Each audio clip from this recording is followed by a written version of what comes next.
जिस डॉक्टर शाहीन के लिए कहा जा रहा है कि वह भारत में जैश का महिला जो नेटवर्क है उसे संभालती थी, उनके जो हस्बैंड है, एक्स हस्बैंड, वो हमारे साथ बात करने के लिए मौजूद है, जफर हयात। जफर जी, ये बताइए कि इस कार्रवाई का जब आपको पता लगा कि शाहीन इस तरीके की चीजों में संलिप्त है या उसके ऊपर इतनी कार्रवाइयां हुई हैं, तो आपको क्या क्या रिएक्शन था?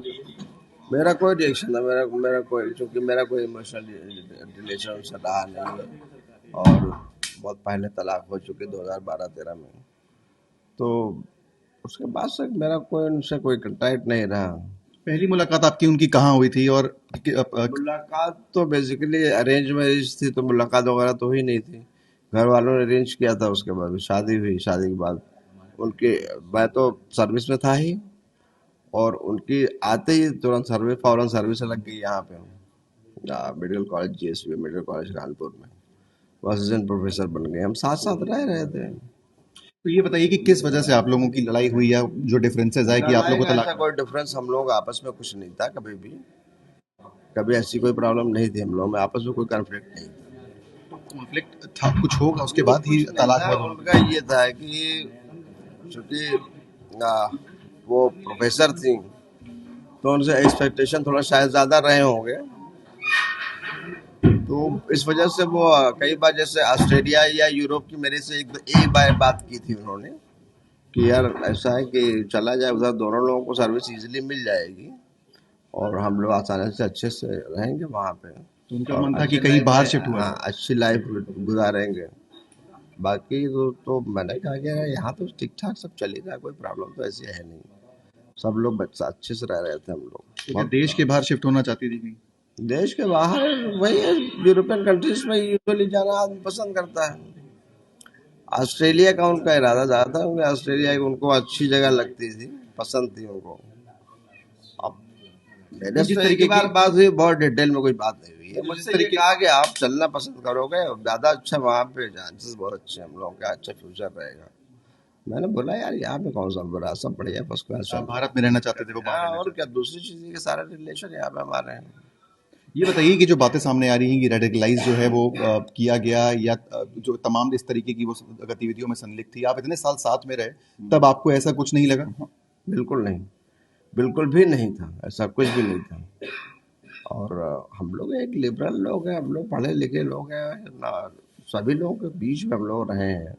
कभी इस तरह का कोई वैसा नहीं था हम लोगों का। लेकिन अब जो चीजें सामने आ रही है, क्या इसको देख के शौक लगता है आपको कि जिसके साथ थे इतना टाइम और इस तरीके की जो चीजों में शौक का कोई मतलब नहीं है, क्योंकि देखिए, रिलेशन नहीं है, इमोशंस नहीं, तो शौक का कोई क्या सेंस, कोई मतलब नहीं। इतना साल गुजर गया है, तो हाल की बात होती तो शायद कुछ शौक लगता। ये बताइए कि 2013 के बाद बताया जा रहा है कि यहाँ से वो जब अपनी नौकरी छोड़ के अचानक चली गई और किसी को बताया भी नहीं और उसके बाद लगभग गायब हो गई। एजेंसीज का कहना है कि उसके बाद यही वो समय था जब वो इन लोगों के टच में आई, ऐसे लोगों के कि वो रेडिकलाइज हुई। आपको कहीं जानकारी मिली कि 2013 के बाद नहीं नहीं, मेरे पास मेरे नॉलेज में कुछ भी नहीं था। मुझे इवन यहाँ तक नहीं मालूम था कि वो है प्रेजेंट टाइम में है कहाँ।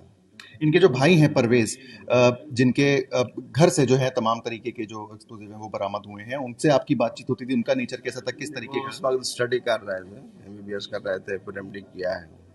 तो बातचीत तो बहुत ही कम होती थी, क्योंकि अब भाई डॉक्टर लाइफ में तो बहुत कम टाइम मिल पाता है। एमबीबीएस के दौरान भी आपने देखा होगा शायद, या एमएस के दौरान तो बहुत बहुत ज़्यादा बिजी लाइफ होती है, तो आदमी इन सब चीज़ों में ज़्यादा आ, पढ़ भी नहीं सकता। दूसरी चीज़ ये है कि उनके, जैसे आपने भाई से कहा, तो भाई से कभी कभी कांटेक्ट हो जाता था। कभी आते थे, कभी घर पे एक आध दिन अपना रुकते थे, चले जाते थे। तब आपको भाई से बातचीत करके भी नहीं लगा कि इस तरीके का पूरा नहीं, रेडिकलाइजेशन? कुछ नहीं, बिल्कुल ही नहीं। कि अपने आप में रहते ज़्यादा बात नहीं करते थे? ना ना, बिल्कुल नॉर्मल सब रहते थे। कोई बात, कोई एक्स्ट्रा कोई इस तरह की बात नहीं होती। परिवार से जो है आपने बताया कि अरेंज मैरिज हुई थी, किस तरीके से आपका परिवार जो है वो रिलेशन में आया, कैसे बातचीत हुई और किस तरीके से आप लोग की शादी की? बातचीत तो देखिए,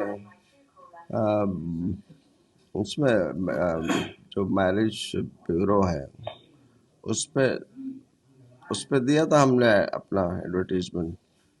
तो उसमें उनकी तरफ से भी कुछ कॉल्स आई थी, तो हम लोग उनसे मिलने मिलने गए, हमारे घर वाले।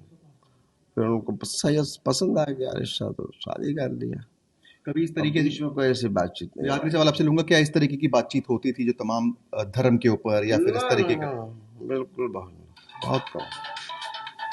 मतलब धर्म से रिलेशन बहुत बड़ा, आप समझ सकते हैं कि हम लोग डॉक्टर हैं, हमेशा आपके सिर्फ बरसों से यहीं पे रहे हैं। आपके बच्चे भी थे शाहीन के साथ? 2 बच्चे वो कहाँ हैं? हाँ मेरे पास है। आपके पास हैं? क्या उनको पता लगा जब इस बारे में? नहीं। वो बहुत छोटे थे, वो एक 7 साल का था, एक 4 साल का था, उन लोग क्या पता लगेगा।